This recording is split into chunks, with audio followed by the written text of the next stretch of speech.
में 250 करोड़ से ज़्यादा पैसा निकला है। अस्पतालों में इलाज नहीं मिल सकता, ये गारंटी बीजेपी की है। हमें उम्मीद है कि भारतीय जनता पार्टी से दूरी बनाई रखी जाएगी।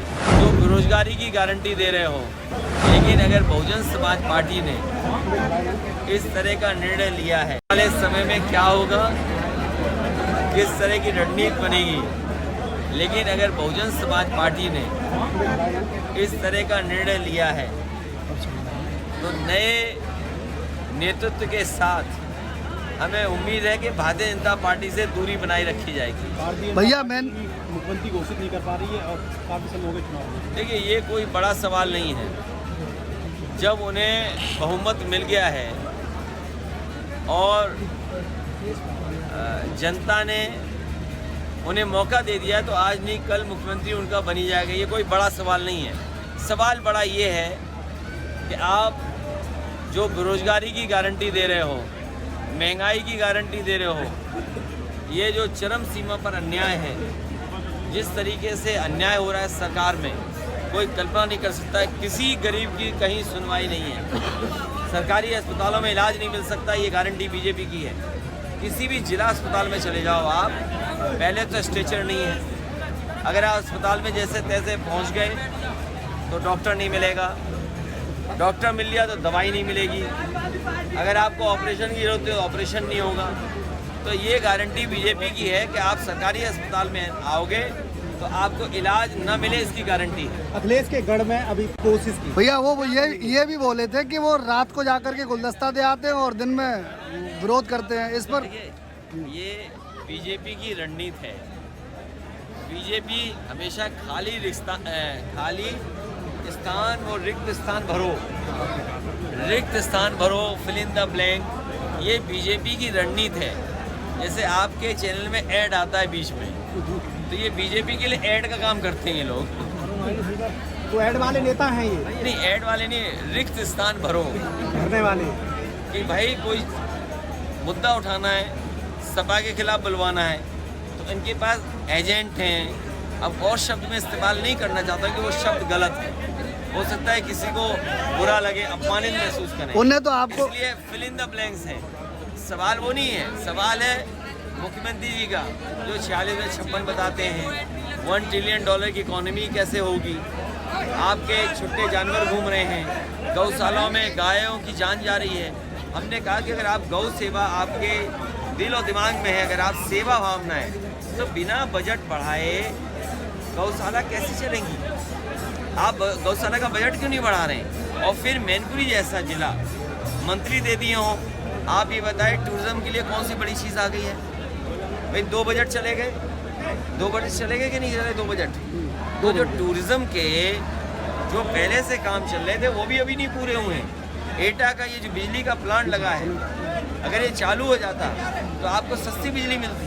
लेकिन एटा का प्लांट जानबूझ के नहीं चला रहे हैं क्योंकि बिजली बनने लगेगी। मुख्यमंत्री जी इसलिए नहीं चला रहे क्योंकि मुख्यमंत्री जी उस कारखाने का नाम नहीं बोल पाते।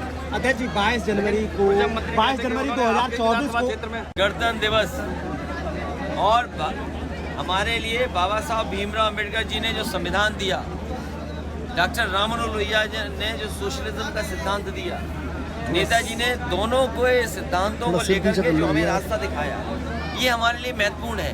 क्या जो नौकरी मिलनी थी संविधान के तहत मिल पा रही है नौकरी? हमें किसी से कोई वो नहीं, अपना अच्छा कार्यक्रम करिए।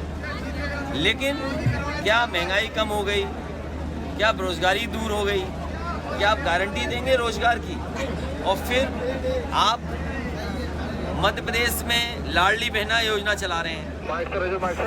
तेलंगाना में जो सरकार बनी है वो 2500 रुपये महिलाओं को देने जा रही है। छत्तीसगढ़ में हो सकता है वहाँ भी पैसा मिले महिलाओं को महीना।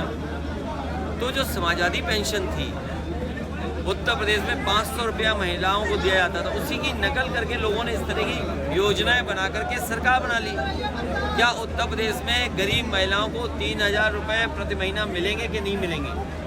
या जो समाजवादी पेंशन बंद की थी, अब तो कम से कम इनको शुरू करनी चाहिए। कांग्रेस के जो सांसद हैं क्या सबसे ज़्यादा अब तक की डेट में तो ये बीजेपी का कहना ये है कि अभी तक ये अडानी कहते थे, लेकिन इनके तो एमपी खुद अडानी बने पड़े हैं। बीजेपी को शर्मिंदा होना चाहिए और बीजेपी को देश के सामने माफ़ी मांगनी चाहिए। बीजेपी को शर्मिंदा होना चाहिए। बीजेपी को देश के सामने माफ़ी मांगनी चाहिए इस बात के लिए कि नोटबंदी जैसी योजना उनकी फर्जी निकली।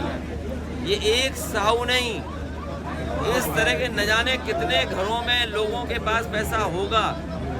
सरकार अगर ये बात कह रही है कि किसी घर में 250 करोड़ से ज़्यादा पैसा निकला है, तो सरकार ये भी बताए कि 2000 रुपये जो आपने छापे थे वो किन किन बैंकों में, किस जिले में, किस बैंक की ब्रांच में सबसे ज़्यादा जमा हुए हैं। जो सरकार नोटबंदी का सबसे बड़ा फैसला लाई हो और कहती हो इसके बाद काला धन खत्म हो जाएगा, आतंकवाद खत्म हो जाएगा, तो बताओ उस व्यक्ति के घर पर या उस जगह पर इतना पैसे कैसे निकल रहा है। और हम तो समाजवादी लोग उन्हें वो दिन याद दिलाना चाहते हैं 2022 का, जिस समय एक इत्र व्यापारी के घर पे भी 200 करोड़ से ज़्यादा रुपया निकला था।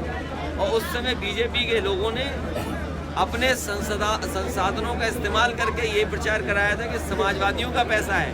हम उन्हीं बीजेपी के लोगों से कहना चाहते हैं कि वो इत्र व्यापारी पे अगर समाजवादियों का पैसा था तो अब तो चुनाव आ गया है, कम से कम आधा ही हम लोगों के पास भिजवा दो। अध्यक्ष जी फ्रीबीज की मोदी है, ये क्या बोलते हैं उससे कहिए। हम ये चाहते हैं जैसे दुनिया में ताजमहल जाना जाता है, तो मैनपुरी में कुछ ऐसा काम करो जो मैनपुरी याद करे कि आप टूरिज्म मिनिस्टर बने थे, कि मैनपुरी को इतना बड़ा आपने काम कर दिया। आप पीछे क्यों हट रहे हो? जाइए मुख्यमंत्री जी से बजट लीजिए जा करके। आप $1 ट्रिलियन की सपना दिखा रहे हैं, क्या आप 500 करोड़ का काम नहीं कर सकते मैनपुरी में? वही चौराहों को सजाना, जनता को धोखा देना। आप बिजली सस्ती कर नहीं पा रहे, आप नौकरी दे नहीं पा रहे, आप इलाज नहीं दे पा रहे, तो आखिरकार कब करेंगे आप ये काम? अध्यक्ष जी 22 जनवरी कि भगवान श्री राम सबके हैं, भगवान सबके हैं।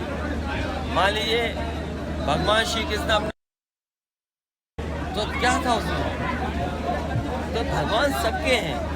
भगवान एक दल एक व्यक्ति के नहीं है, भगवान हमारे आपके भी है। अध्यक्ष जी 22 जनवरी को क्या लोग काला धन कमाएं और उसी का परिणाम है कि काला धन निकल रहा है। और बीजेपी को ये बताना चाहिए कि जो रुपया उन्होंने छापा था और जो रुपया उन्होंने बंद कर दिया 2000 का नोट, वो सबसे ज़्यादा किन ब्रांचों में जमा हुआ है, किन बैंकों में जमा हुआ। अब तो सब जमा हो गया, आंकड़े भी आ गए। क्या बीजेपी इन आंकड़ों को बताएगी कि किस बैंक में किसने सबसे ज़्यादा पैसा 2000 रुपये के जमा कराए हैं?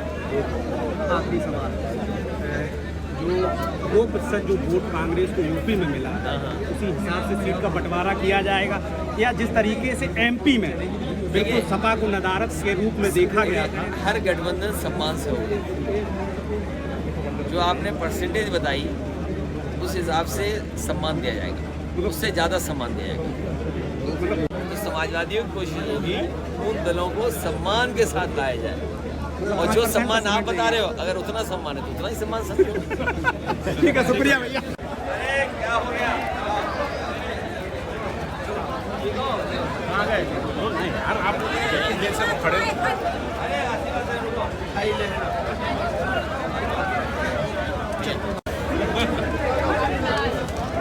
आज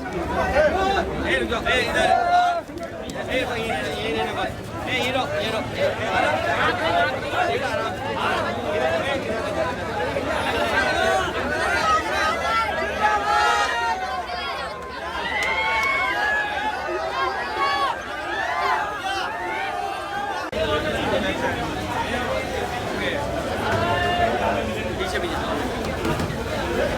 ठीक है, यही फोटो कर दो बस। वही लो वही लो वही लो वही